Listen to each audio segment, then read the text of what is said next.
Welcome to C Programming Tutorials. This is a production of YouTube channel Learnorama and the Facebook page Awesome C Programming Tutorials in HighDef. In this tutorial we are basically learning about about the reasons why you should never return a pointer to local variable. And that's a big mistake, and this is actually a continuation of part 2 of the previous tutorial. If you haven't watched that tutorial yet, please do so. The link to the screen to the part 1 of this tutorial should be on the screen. Anyway, so let's get started. So we saw that if a main function calls of func1, func2, func3, and then func3 return back, and then it calls and all of them return back, and then it calls G1 and then G2 and so on. We saw how it basically overlaps the memory allocation for the local variables of G1 and G2 on top of where the func1 and func2 were actually located. Now the thing is that if you ended up in if any of these functions, right now the return type is not shown here. Suppose if any of those functions, suppose if func2 actually returned a pointer, and if the return value of func2 was integer pointer, okay, and that's perfect. You can return any type from function. So if suppose if it was to return an integer pointer, and when it was about to return, it said return, and then it said ampersand f2, which means return the address of f2. Okay, let me write it here. Suppose func2 actually ended like this: return ampersand f2, which means that take the address of f2 and return that back to f1, func1, okay, when it called. And if func1 started using that, that's a big no-no. Why? Because now when the func2 returned, f2 doesn't even exist, kind of. F2 was created somewhere else, here, or actually somewhere here. Okay, and it does not even exist here anymore. So it's not a good idea to basically use this memory location, because there is no guarantee. Maybe this will be used for something else like a2.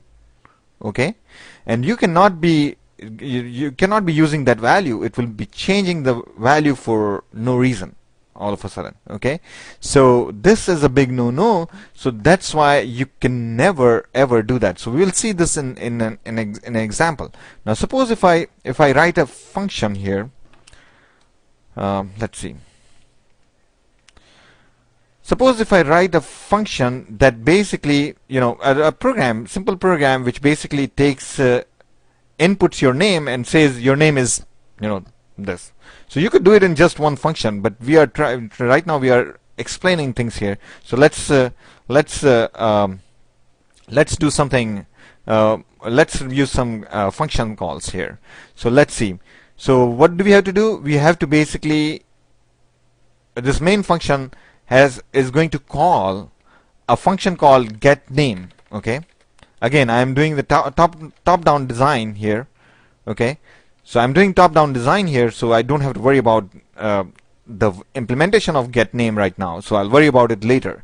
So getName would be a function which will basically get a name for me, and it will return a name. A name is going to be a string, and a string is actually an array of characters. Okay, an array of characters can be represented by a pointer to the array of characters, right? So it's basically going to return a pointer to character. Okay, so that's what this function is going to return. So I'm going to hold it in a pointer variable, character pointer, p name. It really doesn't matter if you want to do this or you want to do this. Okay, character pointer p name.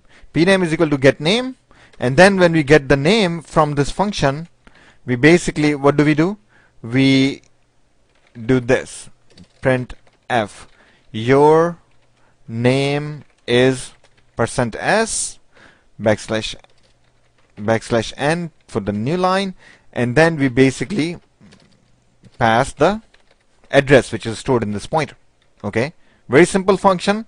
It gets a name, stores it into p name pointer, or this pointer, make this pointer point to the name that is returned by this function, and we basically use this to print this message: your name is this. Now all we need to do is to implement this function. So how are we going to implement this function? Okay, let's see.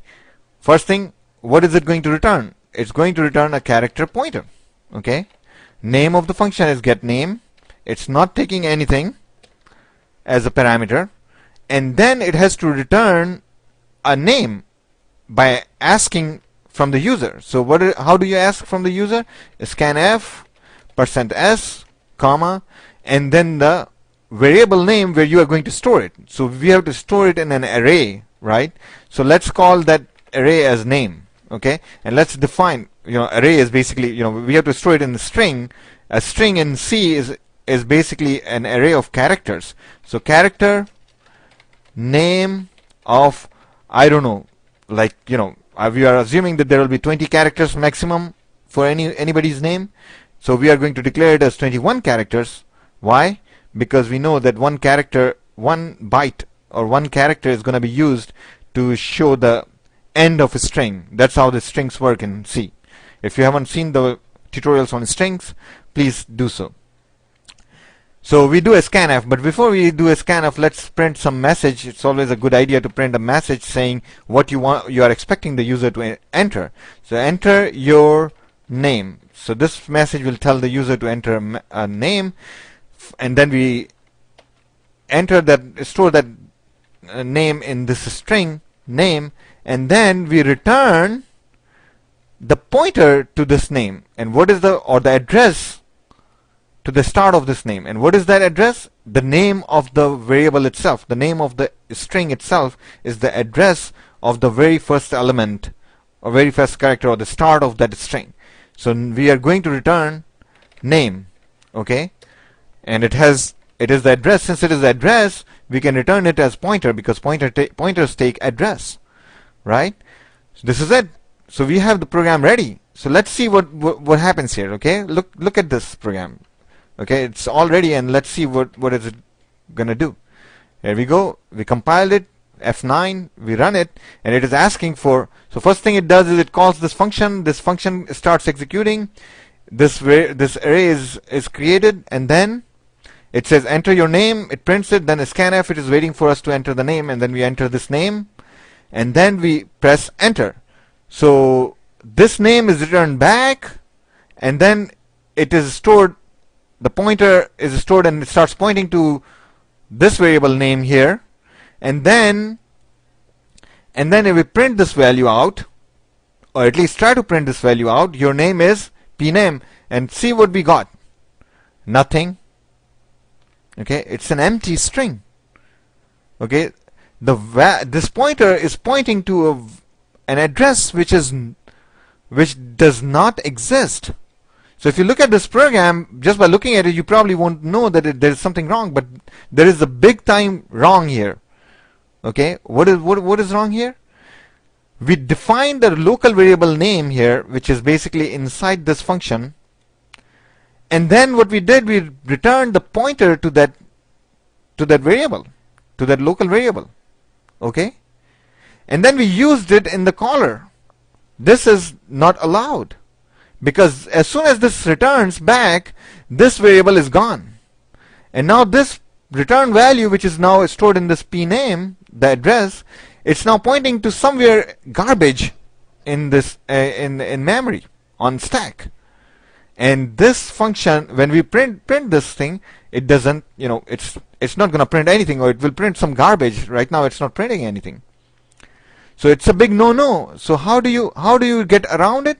If you really have to do this, this is what you do. You create the name variable itself in here, in the caller where you are going to use it, right?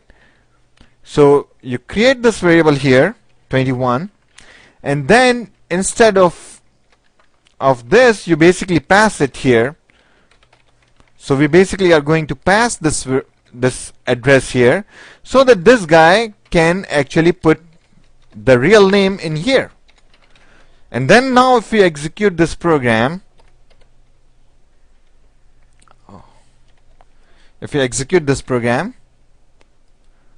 okay, I have to stop here, and we are running out of time. Thank you so much.